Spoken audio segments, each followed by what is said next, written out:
Good morning, everybody. It's Friday morning. Yes, it's only 2 more working days after the day till Monday. I've got Hanson Hindenburg on there, and we talk about our favorite subject, tires. Hanson, I learned something new about tires every day. I just learned something I did not know. I learned that a majority of tire manufacturers offer at least a 4-year warranty on their tires. And to remember, the term of the warranty is tied to the manufacturing date. So if I buy a tire that's 2 years old, it's only got 2 years old left in the warranty. Is that true? Well, they give you up to, depending on what manufacturer it is, they usually do, up to 6 years from the date of purchase. Okay, I was just reading what it said on here from, everything on the internet's got to be true, isn't it? No, but you're right. I mean, that's really not right. If you read like Michelin and General and Yokohama, those guys, they will say that they will warranty the tire up to 6 years from the manufacturer. Up to 6 years from the date of purchase, or 10 years from the date of manufacture. Okay. Now, that's what I was reading right here. They're saying that on average, a tire can last 10 years. Right. But reality is, they're saying what I'm reading, and you please, and if those are listening, just go Google how often should I change my tires. Just do that. The information out there is incredible. What's out there, and it's just the information that they're providing, saying if you buy a tire, here's something I found out: a tire that has full of air in it, will wear out faster than one that's sitting on a shelf. I did not know that. They said the concentrations of oxygen is what causes the demise of a tire. It helps oxidation. Right, exactly. Oxidation is the word. Yeah, and so if you've got a tire that, say you got snow tires, and I did not think about this, and you leave these snow tires mounted, on the rim, he says, or with compressed air in it, they will wear out faster, they will age faster than if you let all the air out and they weren't mounted. I'm going, I never thought about that. Right, we don't know snow tires, but I talk to a lot of guys that are up north, and they actually do an annual swap out where people have 4 summer tires and 4 winter snow tires, and they put them on when the snow starts to come down, like in Vermont and New England and all those places where you don't really want to be. Nothing against the people living there. No. I don't know how they live there. In the winter time, and these tire companies will actually store their summer or winter tires, and like you said, the recommendation is not to leave them inflated, to let the air out. I had no idea, because I have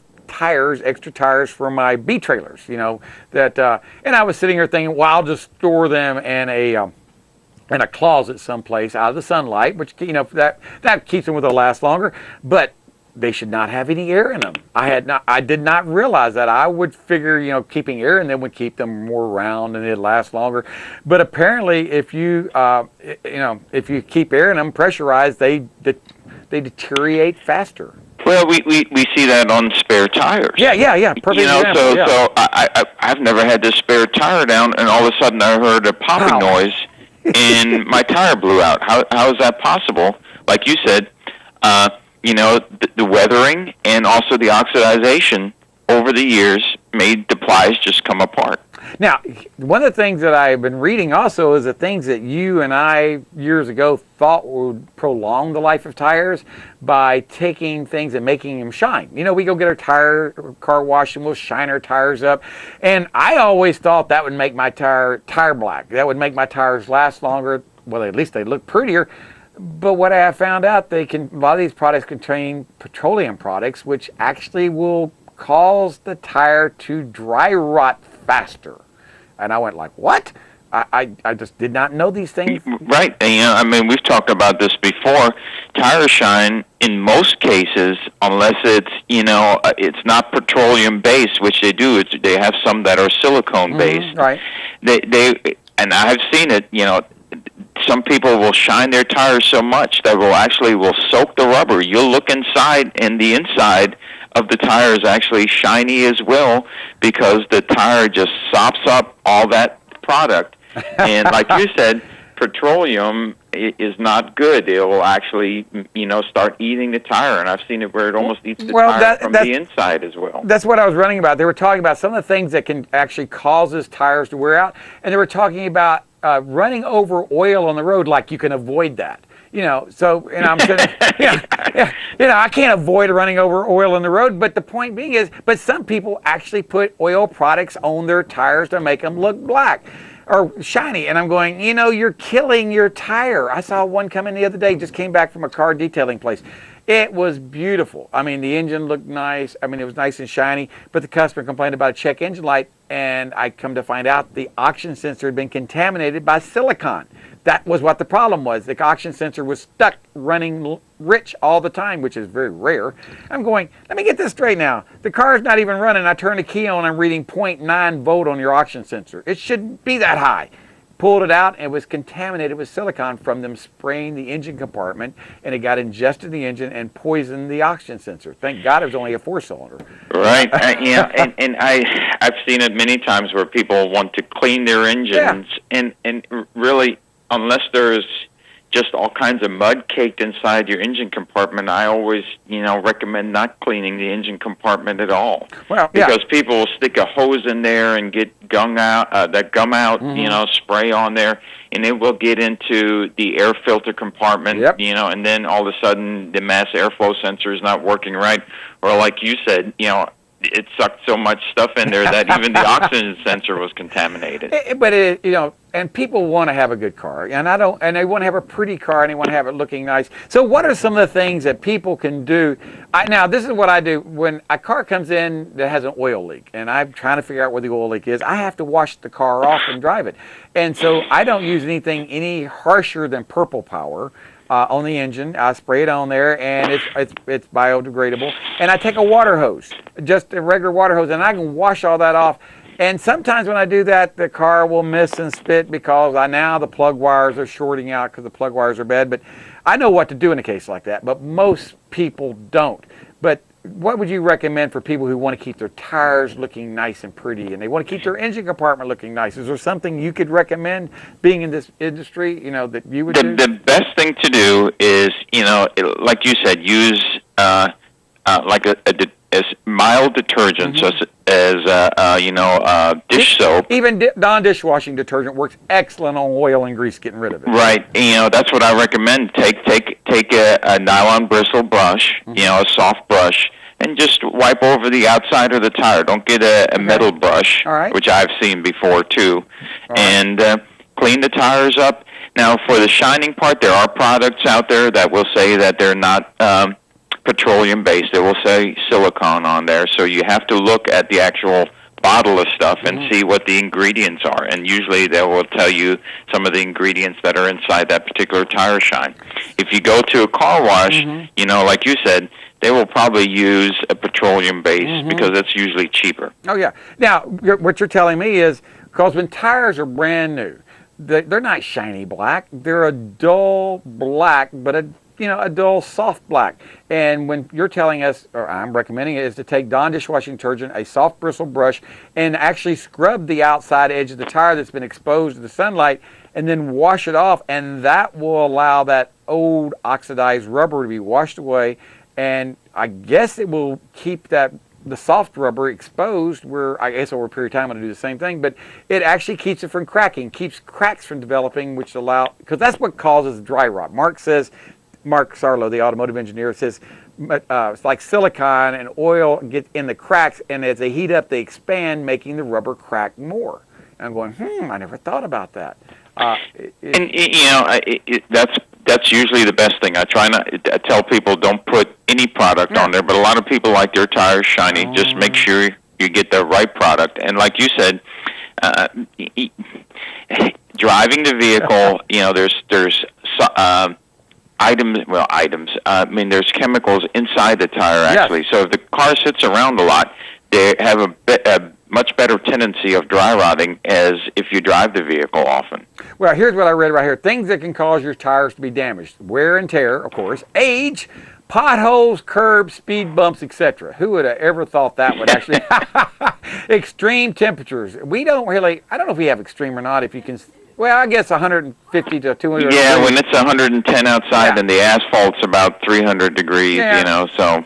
Now, here's another one. Oil, grease, and other chemicals are often spilled on the roads. You just don't know about those, and you don't know anything about them until after the damage is done. Rain, ice, and snow. We have a lot of rain. We don't have much ice and snow. UV radiation, the sunlight. That is, to me, the biggest killer out there. And the next biggest killer that I didn't think about is neglecting basic maintenance. Absolutely. You know, air pressure is still important. So your tire will dry rot more if you don't have enough air in the tire. That's so true because it flexes more. Is that it? Because it has more. It's like a softer tire, so to speak. You may get a softer ride, but the tire is actually bouncing. Right, the sidewall flexes quite a bit more. You know, you don't want to stick. No. We talk about this often. Even if you have tire pressure sensors in there and it says 30 pounds, it's okay for you to run 35 pounds in that tire. Now, that is the one thing I have found out on some General Motors cars. If you go more than 39 PSI, that light comes on, the TPMS light. And I go, bummer, I hate that. But I would rather have a little bit more air in my tires than it calls for than a little bit less. Because if I'm not mistaken, the TPMS lights only come on when they're 25% below what it's supposed to be. If I'm Right, in most cars, it's between 25 and 30%. Okay. So that's a lot. You know, that's a lot. It is. I mean, you can actually hydroplane, what is it, in a quarter inch of water at 35 miles an hour with 10 pounds low of air will cause you to hydroplane. You know, and let's say your average, you know, you're supposed to have 35 pounds in there, and if you're 20% low even, you know, that's 7 PSI, and that's a lot. Yes. People don't really, 7 PSI, I mean, it sounds like a lot, but dadgummit, it can make a difference on how, of 10 to 20,000 miles more on your tires. If you ran 25 pounds of air versus 35 pounds of air, you're not going to get the mileage out of your tires. Well, not only that, but like you said, I mean, it's going to make a big difference if you have to do an emergency maneuver on wet pavement. The tire will react completely differently.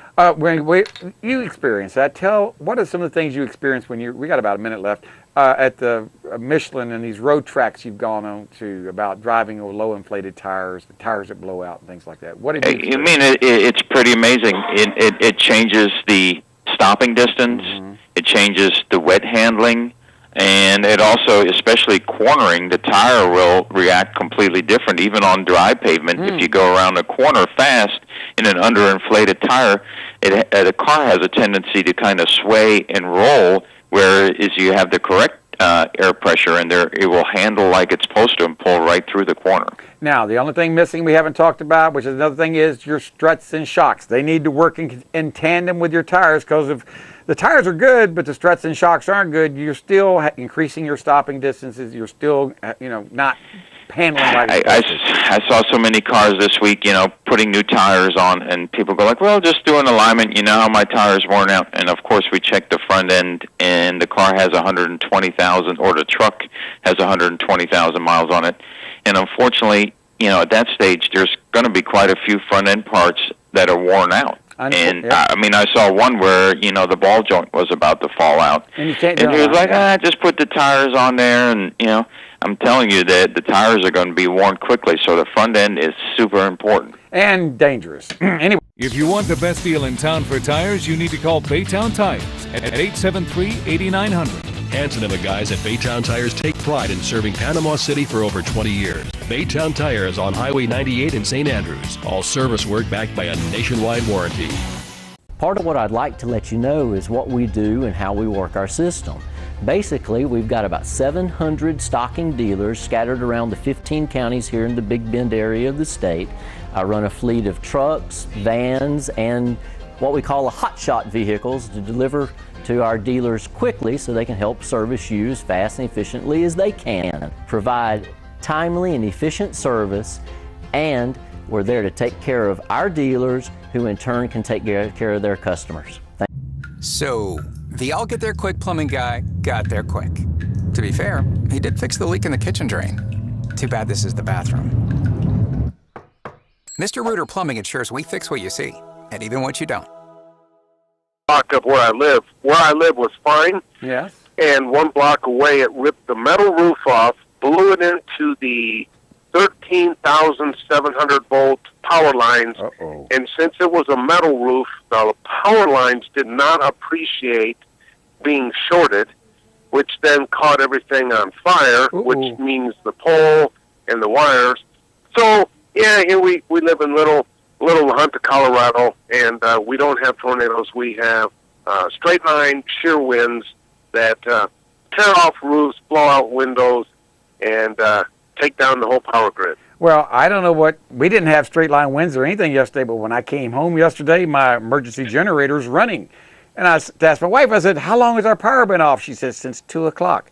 I said, really? Ah. And I said, yeah. And I looked down the street and I see the power crew's working. I'm the only guy in the block with lights on their house because I got an emergency generator that kicks on automatically. And I said, okay, well, they'll be finished soon. That was at 5 o'clock when I found that out. Well, at 6 o'clock, they're still on. At 7 o'clock, they're still on. At 8:30, the light finally came back on.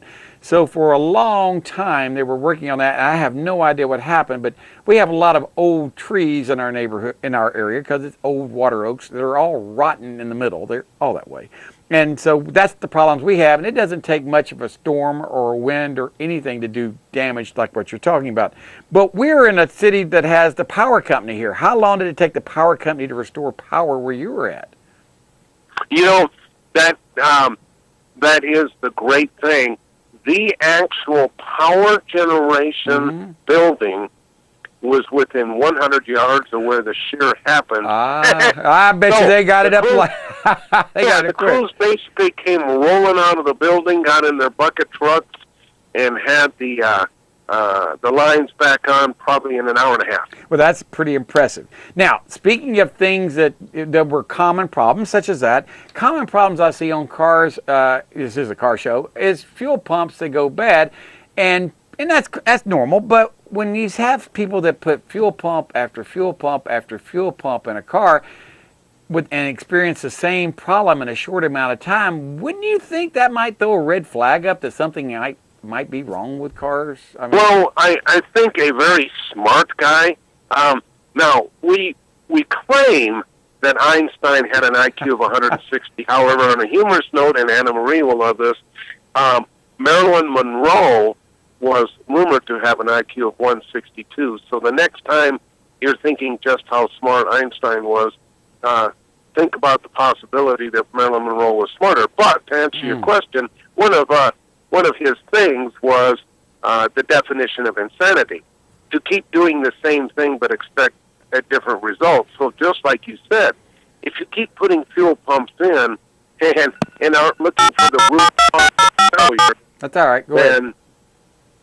Then what you're going to end up with is insanity because there is something going on. Now, what is that something? Is it low voltage? Is it a bad connection? Is it a bad ground? And so I'm guessing that you're going to send us one of those directions. Well, we have no idea, but not yet. The only thing we know is we get a car that comes from Georgia. You know, it's Florida. Everybody comes from Georgia and Alabama to Panama City, and they come in and tell me, we got here and a car barely will run. We just had a fuel pump put in it, and we've dropped it 2 shops, and they're just too busy to look at it, and I don't think the fuel pump's bad. And I go, well, I don't think so either, but we'll take a look at it.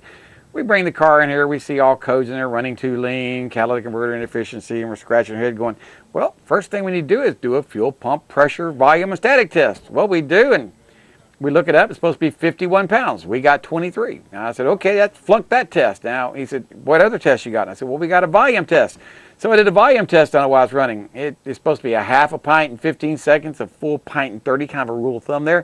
Well, as soon as I cracked the valve to bleed any pressure off, the engine died. And I said, well, flunked that test. And he says, okay, what's the other test you got? And I said, we got pressure, volume, now static. When I turn the key off, does it hold pressure? As soon as you turn the key off, it goes from 23 to 0. I said, out of 4 tests, and the last one is fuel quality, you flunked 3 out of 4. You've got good fuel quality. The fuel is good, but your pressure, your volume, and it won't hold pressure, why it takes so long for it to crank. And then he said, well, I just had the fuel pump put in a week ago. And I go, sir, that doesn't mean the fuel pump's not bad now, or it wasn't bad then. It could be something caused it, like you said, a bad ground. And how many times have you and I seen on Chevrolet trucks the swill put a fuel pump after fuel pump, and they never bothered to check the ground that goes to the frame, and it's all rusty. And that's what the problem is, because they don't bother to put a headlight, where the fuel pump is, and crank the car and see if a headlight's nice and bright. And that's one of the things I just really like to preach. Use a headlight to take the place of a questionable part to make sure it works. Right, and for our listening audience, basically what James is saying is use the light to become an electrical load. Yep. Because what James and I know is that if you put a voltmeter there, which pulls virtually Nothing. no load, No load at all. You could show the 12 volts. Oh, I did. Put a headlight on there, Yeah. and it might bring it down to 6 or 7. Now you know you got a problem. Well, this is what we know we're going to run into on this car. We see this quite often, whether it's a Jaguar, Land Rover, Chevrolet, Ford.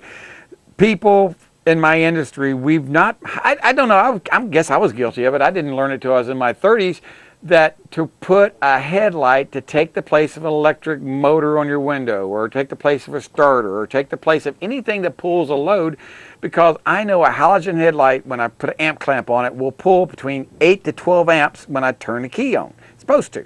And I know that a car window motor will pull about the same amount, or a little bit more from a blower motor, or any of these things. But if they won't light up a headlight nice and bright, you got a problem either on the positive side or the negative side, or both sides. I've seen it on both sides sometimes, but it does happen, and our industry just, I don't know, doesn't like to use an old-fashioned, that's what I'm seeing, the old-fashioned headlight, which is something that we used years and years ago, but now that we have digital voltometers and power probes, it just seems beneath us to use something so crude and old. But it works so well. It really does.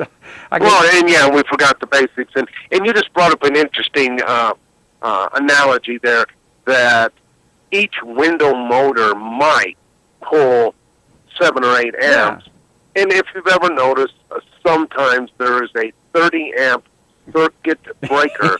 And you would say, well, gee, why would you put a 30-amp circuit breaker? And the answer is there are people who believe they're being efficient.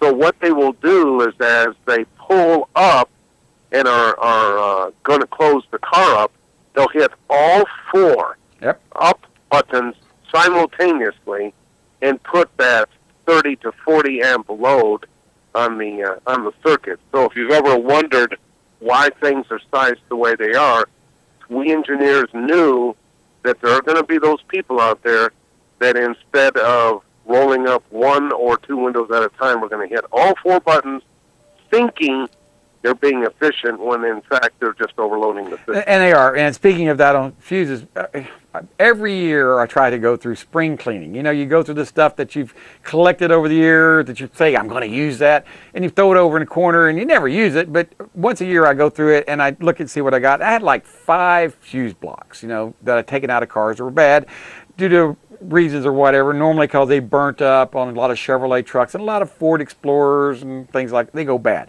And you replace them quite common. And what I did notice, I told my guy, I said, please take all the fuses and relays out. I want to save them. There's no reason to throw those away. They're still good. And what I noticed was 25 amp, 30 amp, 10 amp, 15 amp. The most common fuse I had in my fuse blocks was 10 amp. I bet I collected, this is a number example, I'd say 90% of the fuses in each fuse block was probably a 10 amp. The next highest number was 15 amp, and then maybe a fraction more. And the least amount of fuses that I saw were 25 amp. I may have had 1 or 2 per fuse panel that were 25 amp. And of course you had the great big fuses, the 30 and 40 amps, but the teeny little micro fuses, a majority of them seem to be 10 amp. And I guess that is a way to keep people like myself or others from doing damage needlessly by overloading circuits, and I guess that's why they put a lot of 10 amps in there, just to keep things from happening. Yeah, there's 2 reasons. First of all, today's computers, and because you and I have talked about this, some of the higher end vehicles may have up to 60 different modules in there. Yeah. But anyway, the reason that we have so many fuses is we have so many circuits that we need to isolate, and by going only to 10 amp, we can keep the wire size smaller. So if you think about it, yes, having an extra fuse in there. So let's say we put in an extra 10 amp fuse, and we have to, and we were going to run the wire anyway, but by putting one extra circuit in, we put in 39 cents worth of wire. But if we wanted to gang those up like the old days, Right. in the old days we put 30 amp and we had bigger wire. Well, the wire all of a sudden offset. So the wire might be $4.80 rather than 39 cents. And so rather than buy an extra fuse and 39 cents of wire, in the old days we just went, well, wow, we'll just run less wire and put more things on it. Yeah. And it actually cost more. So not only did we engineers need to isolate circuits, but the bean counters got in there and said, is there any way that you can give me, and this is what they do, is there any way you can give me like $4 and some odd cents savings on this car? And we'd go, sarcastically, we'd go, well, yeah, I guess we could run more wire and make it smaller. And they go, good, do that. Well, that's apparently what they do. Well, and it is. So not only is it to isolate the circuits and make them stand alone, but bottom line is in the end it can be cheaper to run more of a smaller wire than one big wire because of the cost of copper. No argument there. On my solar, my little tiny house, my tiny house I'm building up there, I got rid of I think I had like 8-gauge wire on my batteries, and it was just too small. And finally I said, I'm going to go break and buy me the 1/0 wire. You know how expensive 20 foot of it was like $200, but I had to have it, but still, that makes the difference. And, Ohm's law out there, it really made the difference and more efficient because I had bigger wire.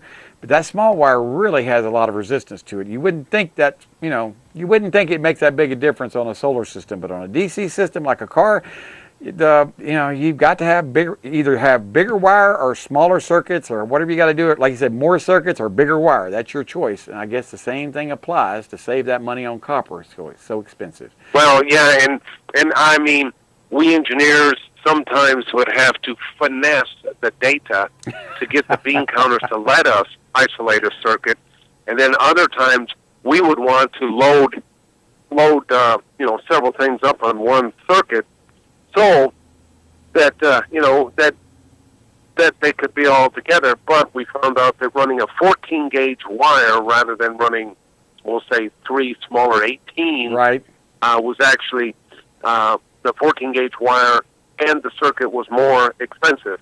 And so the bean counters were happy to hear that they literally sometimes saved 11 cents. So we might say, hey, here we saved 11 cents. So they're good, okay, keep doing that. Yeah, because that's what it's about. Oh, my gosh. Penny here, penny there. Hey, Mark, we're up against the clock. Thank you so much for being on here. I learned something new all the time, and that answered me why there's so many fuse boxes in cars now. Because used to, 1 fuse box. Now, it's not uncommon to see 3 or 4 fuse boxes per car. Not